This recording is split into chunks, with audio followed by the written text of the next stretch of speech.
నమస్తే, welcome to ANR news updates. ఢిల్లీకి దాదాపు 10 ఏళ్ల పాటు సీఎంగా వ్యవహరించారు ఆమ్ ఆద్మీ పార్టీ అధినేత కేజ్రీవాల్.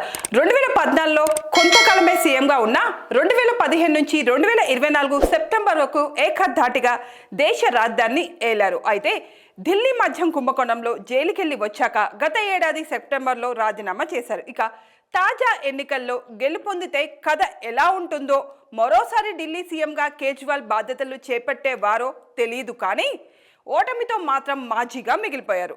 మరిప్పుడు కిమ్ కర్తవ్యం ఆప్ పుట్టిన తర్వాత అధికారానికి దూరంగా ఉన్నది కొద్ది కాలమే. ఓ సామాజిక కార్యకర్తగా 2012 నవంబర్ 26న ఆప్ను స్థాపించారు కేజ్రీవాల్. సరిగ్గా 13 నెలల్లో, అంటే 2013లో డిసెంబర్ 28న తొలిసారి సీఎం అయ్యారు. ఈ ప్రభుత్వం 2014 ఫిబ్రవరి వరకే కొనసాగింది.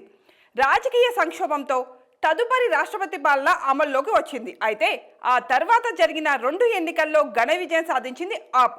గత శనివారం వరకు అధికారంలో కొనసాగింది. గత 10 ఏళ్లలో ఆప్ పంజాబ్ను గెలిచింది, గుజరాత్లో సత్తా చాటింది, గోవా వరకు విస్తరించింది, జాతీయ పార్టీ స్థాయికి కూడా ఎదిగింది. గోవా ఎన్నికల సందర్భంగానే మద్యం స్కామ్ లో అప్రతిష్ట పాలైంది. తాజాగా ఢిల్లీలో ఓడిపోయింది.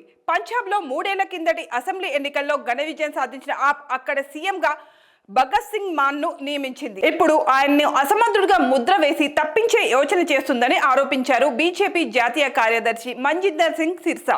అందుకనే కేజ్రీవాల్ మంగళవారం పంజాబ్ మంత్రులు, ఎమ్మెల్యేలతో సమావేశం ఏర్పాటు చేశారని వ్యాఖ్యానించారు.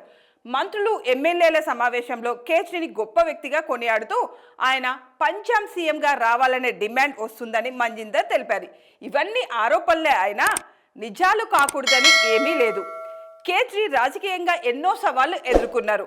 ఢిల్లీ మద్యం స్కామ్ అనే కాదు, ఆప్ను మట్టానికి తొక్కేయాలని చూస్తుంది బీజేపీ. ఈ పరిస్థితుల నేపథ్యంలో కేజ్రీ తాను పదవిలో శ్రేయస్కరంగా భావించి పంజాబ్ సీఎంగా పగ్గాలు చేపట్టినా ఆశ్చర్యపోనవసరం లేదు. రాజకీయాల్లో ఏదైనా జరగవచ్చు మరి.